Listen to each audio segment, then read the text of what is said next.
Live and on demand from the WNY News Now studios in downtown Jamestown. This is WNY News Now. And thanks for joining us for WNY News Now on this Thursday. I'm Justin Gould. And I'm Matt Hummel. Happening now, we have an update in the fatal motor vehicle crash that occurred last week in Gary. Plus, we take you inside the Doubletree Hotel for an exclusive sneak peek. But first, Chief Forecaster Dakota Hunter, he's standing by with a live look at our weather. Hey, Dakota. Hey, Jay and Matt, and happy Thursday to all of you. We made it through Hump Day, especially when we had some of that sleet and freezing rain that came down yesterday. Here's a live look from the Mill Creek Mall Sky Vision camera. Traffic flowing pretty well over Peach Street. You can see the cloud cover in Erie as well. And of course, there's all the broadcast towers to all the radio and of course the TV stations in Erie. 39 right now with that southwest wind of 12. And even though it's still going to be held down into the 30s today, at least it'll be mainly dry. You can see that here on the radar. We really don't have anything returning, but we still do have cloud cover. And this is really going to be the story throughout the day. Not a whole lot of sunshine. Again, we've still got clouds that are starting to stream in from the south. And yeah, and it's going to get windy once again. It's a little breezy today, but it's going to get windy once again as we head into the weekend. As we go hour by hour, the system is projecting a high of 36. I'm keeping my high at 35, but we'll see if that 36 verifies. But mainly mostly cloudy to partly sunny, and then the clouds will start to break apart a little bit going into the evening hours. Temperatures will drop back into the 20s overnight as we get the cloud cover to break. Again, high winds come our way Sunday. We'll talk about it with that Brother Property Maintenance 7-day forecast a little bit later on in the show. Jay, Matt. Alrighty, Dakota, thank you. The Chautauqua County Sheriff's Office says that the driver in last Friday's fatal motor vehicle crash faces several charges. 43-year-old James Newell of Steenburg is charged with unauthorized use of a motor vehicle, reckless driving, unsafe passing, failure to keep right, and speed not reasonable and prudent. Newell will appear in the town of Gary court. 43-year-old Paul Newell of Steenburg was pronounced deceased at the scene. The charges came after an investigation by the Chautauqua County Sheriff's Office with assistance from the DA's office and the Cat County Sheriff's Office. And New York State Police say a Panama man assaulted a victim in front of 3 children during a domestic incident at a Panama residence on Monday. 23-year-old Justin Earl reportedly became enraged over an ongoing issue regarding the use of a communal wood-burning stove before allegedly breaking into the victim's apartment and assaulting them.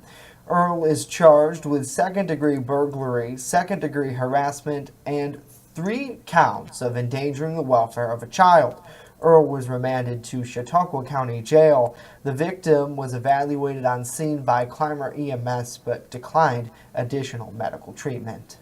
A Jamestown man pled guilty in federal court yesterday on a charge of conspiracy to possess with intent to distribute 5 grams or more of methamphetamine. Now, according to the U.S. Attorney's Office, Ernest Coley Jr. faces a mandatory minimum of 5 years in prison and a maximum of 40, as well as a fine of $5 million. Cawley and Zakiel Fields, also of Jamestown, reportedly conspired to sell methamphetamine in the Jamestown area back in 2017, and they were arrested with 2 pounds of methamphetamine during a traffic stop in November of that year. Now, both men were charged as part of Operation Horseback. Sentencing is scheduled to be sentenced on sentencing is scheduled for July 2nd. And the attorney who is leading the fight to challenge New York State's pistol permit laws says he's confident the court will accept his arguments. This after he appeared before the U.S. Court of Appeals on Wednesday. Rory Polero spoke with Buffalo attorney James Ostrowski in an interview via Skype just hours after the arguments took place. Ostrowski, who represents a group of libertarians from Erie County, says that the case will most likely move on to the Supreme Court in Washington, D.C. The Second Amendment, the right to bear arms, is a right. So there's a sharp conflict. New York courts have been sort of ignoring the Second Amendment, and so now it's crunch time where they're going to be called to account because the Supreme Court has taken the first New York gun case. They could rule in a week, or they could rule in 6 months, or they could wait for the excuse me. They could wait for the Supreme Court, which could be quite a while. So we really don't know. It's. I don't think it's going to be soon. Okay. If it's soon, it might be bad news for us. He argued that the court should apply a strict approach to the Constitution and not the lenient approach normally used. The lawyer said one of the major problems with the state's pistol permit law is it does not recognize gun ownership as a right, and the state's courts have been ignoring the U.S. Constitution. Yeah, Justin, this is something we've seen, discussed, debated, what have you, for years and years. And this is really, I think, a huge hot button issue between two major sides in the state. And I think when you look specifically maybe at our viewership, a lot of people seem to lean towards, they want that right of gun ownership. But at the same time, the folks in Albany and, around the state as well, seem to say that, there's a number of checks and restrictions that they want in place because of horrid mass shootings like Sandy Hook. But at the same time, the argue, and Rory did a great job on his article speaking with Ostrowski yesterday. Ostrowski argues that at the same time you have these rights to bear arms, you can almost prevent mass atrocities by defending yourself. So certainly, I think it boils down to difference of opinion, and we'll see what the courts say, and we'll continue to follow this story and update it with more as we go. Absolutely, Justin. And getting into the comments here now, Al commented, and correctly so, James Newell, the man that is charged with several traffic violations in the fatal accident last Friday. He's 41 rather than 43. I misspoke, and we regret that error. So thank you so much, Al, for pointing that out. But and Matt, this story is horribly sad, and I think that's what a lot of people were engaging with on social media with it, is the fact that with the two of them apparently being related, they share the last name. A lot of people telling us their brothers were not able to confirm that through law enforcement. They don't discuss that specifically, but our thoughts and prayers certainly go out with their family and in this time. And I mean, it was a horrible wreck. And I know you were on scene, and we talked about it on Monday. Feeling and talking about cases like this. What happens in society, and horrible things happen to everyday people, and some of whom are good people. So certainly, hopefully, their family finds some sort of peace through all of this as well. So I know Allie is saying you went to school with him, and I think that's the case for a lot of these things. Is we're such a tight knit community, we know so many people. Absolutely.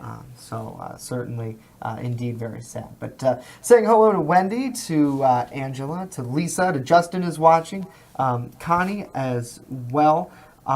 Communal Woodstone. Yeah, what is that? I know that's a good question, Connie. She asked for our last story. What is a communal woodstone? I wonder if it heats the entire apartment complex. It's either that or there is something, and I don't know if this is it, but I've seen like this fire pit looking thing. Yeah, it's out on a patio, and it's like a round type. I don't know. Maybe. I'm not sure. But it's very interesting that they allegedly had an altercation over that. So, people get mad for certain things that we maybe don't know about all the time. So certainly very interesting. Nevertheless, hello to Dave. Always happy to see you, sir. To Lisa, to Pam, all watching as well. Joe is here. Thank you, Joe, for tuning in. We appreciate it. Coming up next, Chautauqua County Executive George Borrello is making an announcement next weere. The details are coming. But first, we'll give you an exclusive sneak peek of the Doubletree Hotel here in Jamestown as News Now continues.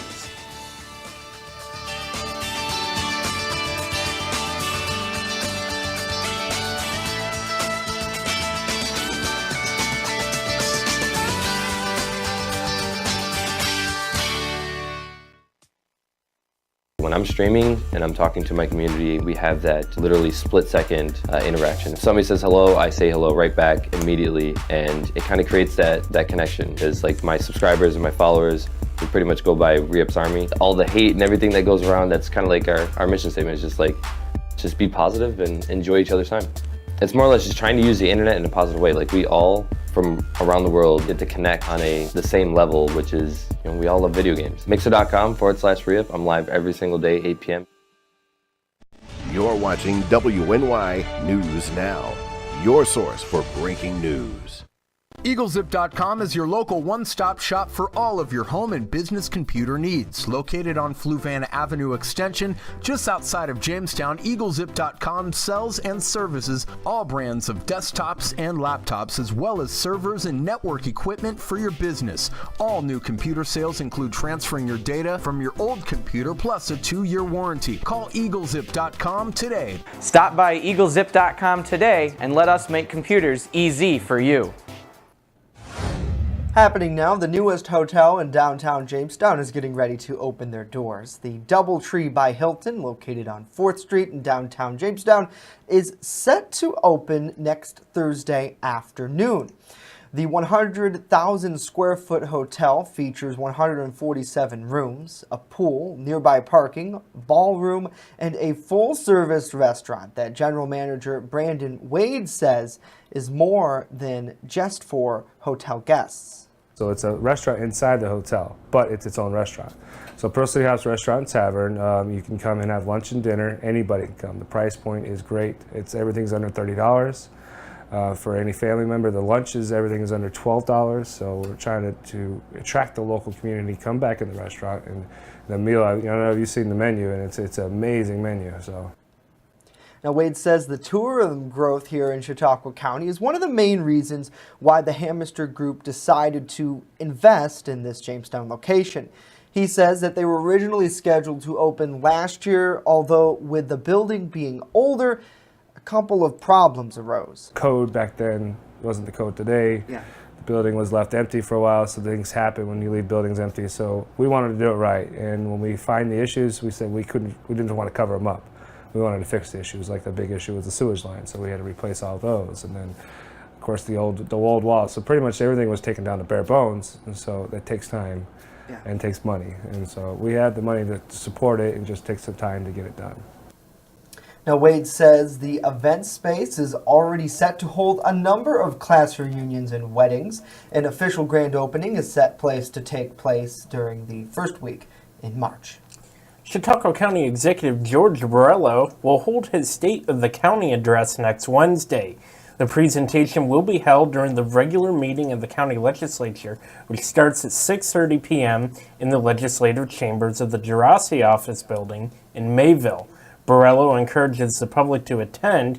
The executive said in his first year as county executive that he's focused on improving relationships in order to have a better understanding of the needs of the county's businesses, organizations, and residents.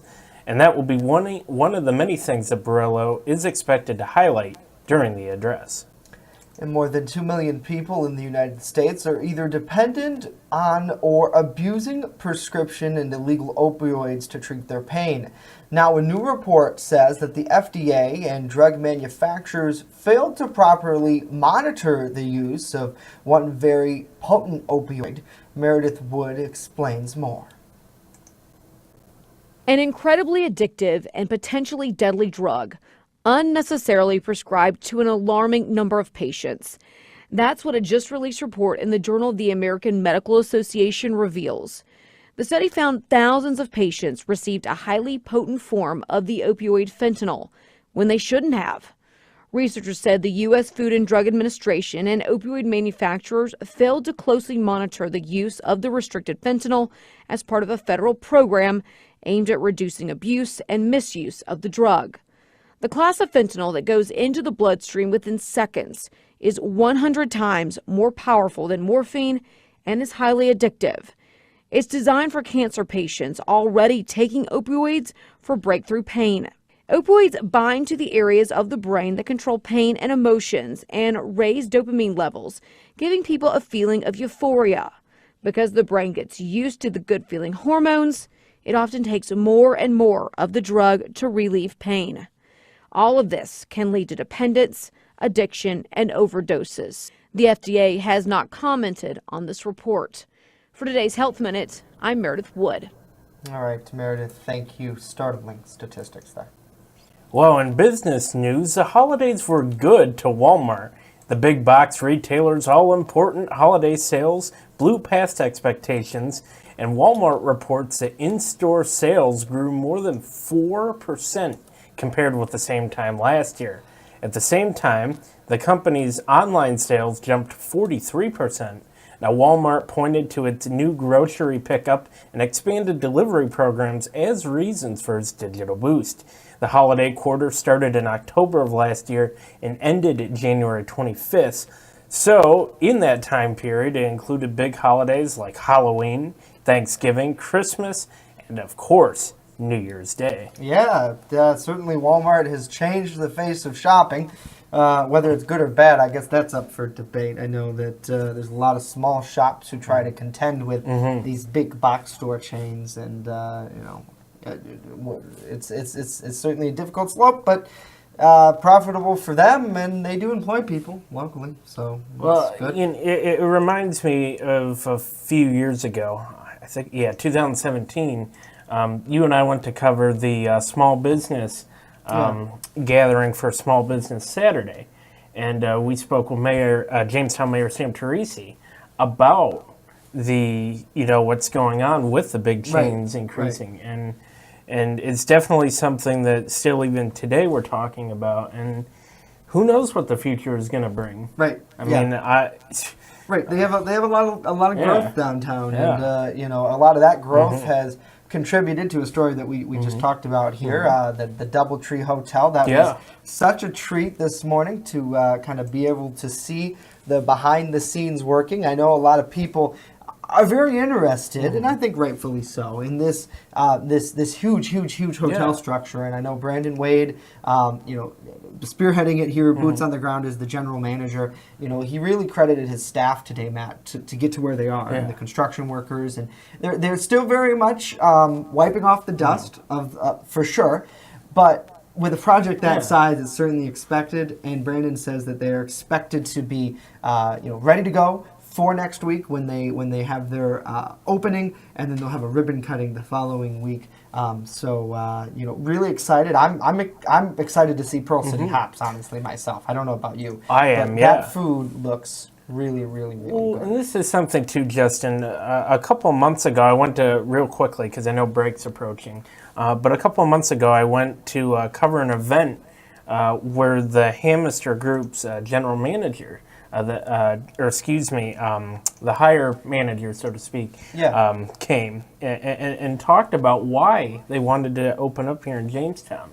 Now, we've seen this even nationally. When there's people that maybe aren't truly interested in investing, they just do it. But you could just, in this particular case with the Hamisters, you can see they legitimately want to invest to the community of Jamestown. Yeah. And that was special to see. I'm excited for the opening.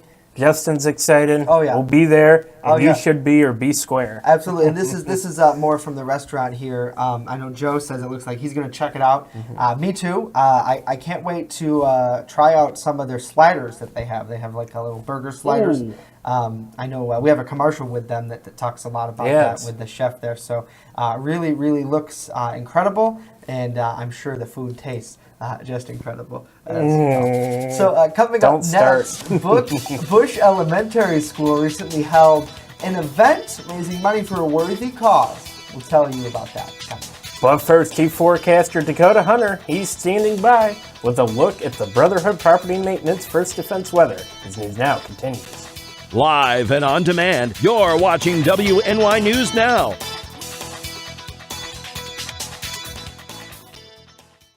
Turn to Brotherhood Property Maintenance for all your lawn care and landscaping needs, no matter the season. Brotherhood Property Maintenance does it all, from professional plowing during the winter months to expert landscaping all summer long. Count on Brotherhood Property Maintenance for mowing, landscaping, tree work, spring and fall cleanup, plus snow removal. Serving both commercial and residential lots, check out Jamestown's fastest growing landscaping crew on Facebook or call us right now to book an appointment. with coverage that matters. This is WNY News Now. Coming soon to downtown Jamestown, Pearl City Hops Restaurant and Tavern. I have some real old-timey dishes on there that I'm just giving new life to. Like there's a shepherd's pie on there that's gonna have some bison in it, you know, real thick hearty gravy. Then I'm also doing beer flights. We're pairing it with a set of sliders, a set of tacos, and a set of mini rolls. So everything's gonna have its own pair, so you can get a taste of a little bit of everything and all the beers. We don't want to be known as the restaurant in the hotel. We want to be known as Pearl City Hops. First Defense Weather, the Southern Tier's only live and local weather source. Now, here's Chief Forecaster Dakota Hunter. Yeah, I can't wait for that either, because of course I love food. So of course all that food at Pearl City Hops looks good for lunch. As you can see, I haven't missed very many lunches. 27 days to go until the first day of spring on the calendar. It's March 22nd. That is when we have the spring equinox, and we'll keep holding on to that number because we're going to have a little bit of spring this weekend, but it's going to be short-lived. Today would be a good day to get out on the ski slopes if you want to get out and ski or snowboard or maybe even tubing. All the bases up there look pretty substantial with most everybody has a machine groomed surface and obviously no snow over the past 24 hours. It was mainly some sleet and freezing rain. News now, Cam, we have some of the clouds across the area, but it's starting to break apart a little bit, leading to some partly sunny skies. It's 34 at the airport right now with that west wind of 16. The wind gust is up to 28 miles per hour, and again, the wind chill is down to 24. All in all, it's not a bad afternoon. It's a little bit below average, but it's not a bad afternoon. Again, all of the precipitation is cleared out across the area. It's going to be a mainly dry day, but look at all this moisture down in the Gulf. This is a major flooding problem down across the southeast. There's a lot of rain falling down here, and it's just streaming up from the Gulf of Mexico. Our next system, though, is actually not going to be related to this. It's going to be coming our way out of the west, and it's going to get here Sunday. So let's talk about that. That's the next big thing that we're keeping an eye on. It is this storm system here, and it's going to ride up along the Great Lakes, and with it, it's going to bring us rain showers Sunday. Very milder temperatures. We're talking temperatures in the 50s for Sunday, but it's also going to usher in some very windy conditions. I mean, damaging wind gusts are definitely likely here, and so just a few minutes ago, the National Weather Service pulled the trigger on a high wind watch for all of Western New York, and this goes until Monday at 7 a.m. So again, that's the potential for high winds, definitely likely here. So here's the updated data on that. So again, that storm system will cross through Western New York, mainly west of here in the Great Lakes region. Damaging winds are likely. We're talking wind gusts maybe 60 to 70 miles an hour, and definitely some scattered power outages are likely here. So batten down the hatches Sunday because definitely this could cause some damage. And here are just some of the wind gusts coming off the Future Scan in-house model. You can see here 62 Dunkirk, 64 Buffalo, 56 Jamestown. So again, this is the damaging wind criteria, and this could definitely cause some damage and some scattered power outages across the region. The next big thing is cold. After that warm up, it turns cold once again across much of the continental 48. If you're looking for warmth, head down to Florida. I know Jay's looking forward to that because I think that's where Jay's vacation is this year, is down in Florida. Mid-30s for the afternoon today, partly sunny. The wind stays up throughout the west, 10 to 25 miles per hour. Tonight, again, partly cloudy skies. Temperatures actually will dip back into the 20s for most areas. Sherry O'Terry, remember her? Simmer down. The winds will simmer down. Next 7 days of your life, brought to you by Brotherhood Property Maintenance. 37 tomorrow, 45 Saturday. High pressure builds back in. And again, Sunday, there's that potential for damaging winds. Temperatures fall back into the 20s and the 30s for next week. Sports is next. Don't go away.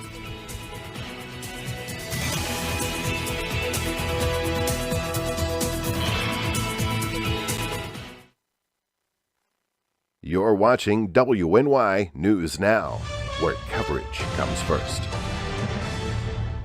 WNY Sports Now is powered by Phone Zone of Jamestown. With the largest inventory around, we buy and sell our own merchandise at a price that can't be beat. Have a broken screen? We'll fix it. Learn more at phonezoneshop.com.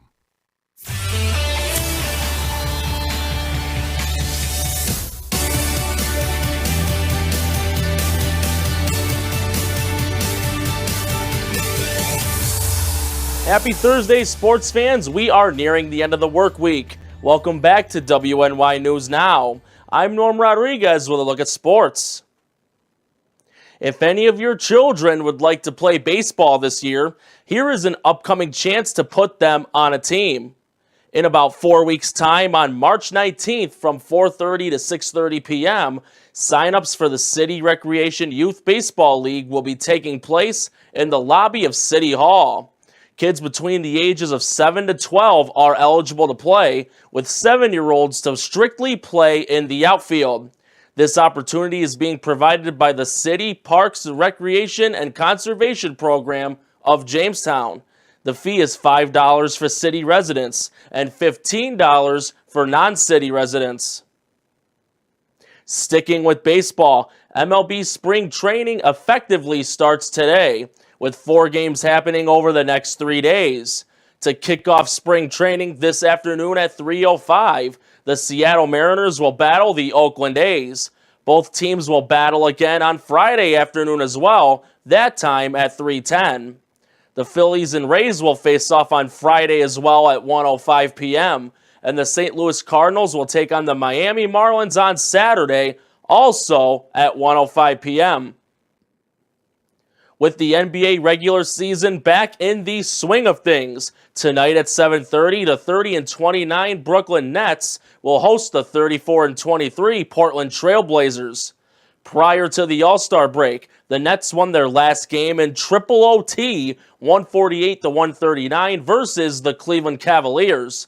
Brooklyn is also in 6th in the Eastern Conference, 7.5 games behind the 76ers. Meanwhile, the Trailblazers defeated the Golden State Warriors 129-107 in their last game. Portland is currently in 4th in the Western Conference, 3 games behind the Oklahoma City Thunder. The game will be televised on the Yes Network as well as the NBA app. Justin and Matt, back to you. Alrighty, Norm. Thank you, sir.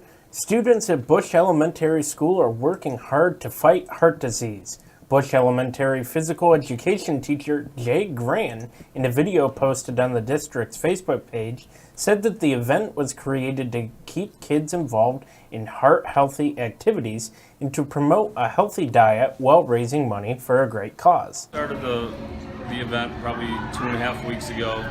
Most have been done online, which is great. Some are bringing in checks today, all going towards the American Heart Association. Now, over the past 10 years, students at Bush Elementary have raised over $20,000 as part of the Kids Heart Challenge, formerly known as Jump Rope for Heart. Oh, such a great cause there, Matt, and always happy to see wonderful stories out of Jamestown Public Schools. And Jump Rope for Heart, as it was called in our day, gentlemen, really got the blood pumping. I remember that, yeah. During PE class. I love those scooter things. I actually seen that in there, and I'm thinking, like, they still have those? Yeah, evidently. I thought they banned those because kids were constantly running over their fingers. Those things, kids were constantly running over their fingers. Look, they got that was the best part. I thought they banned those because they were too dangerous. Well, somebody did, maybe. I'll wait till after. I think he knows where I'm going with this. I know where Maddie's going. Speaking of going, 27 more days on the calendar until spring. We will have a little bit of spring weather on that Brotherhood Property Maintenance 7-day over the weekend. Strong winds Sunday, wind gusts maybe 65 to 70 miles an hour. We'll keep our eyes on that, but yeah, snow returns next week. All right, Dakota, got to hold on to our hat on Sunday. Jeez. Oh, yeah. You know, I was hearing, what's the peak gust? Do you have an idea? Yeah. The forecast? Yeah, the forecasting gust. The computer models are trying to paint about 60, 65, but some of them are trying to point up to 70. Yeah, so that's we'll what see. That's what I thought I heard this morning. Not that I listened to any other weather people. Right. It was on my crap app. Oh, here we go. You know what's not a crap app? The WNY News Now app. It is the premier source to get your news, weather, and sports information right here in Jamestown. Download it right now. Apple and Android and Google Play. Those are the 3 locations you can get it from. And check out our website, WNYNewsNow.com/app. If you want to learn more information and features, you can watch us live here as well. That's going to do it for us today. Here's a live look over Chautauqua Lake. Enjoy the sunshine, everybody. See you tomorrow.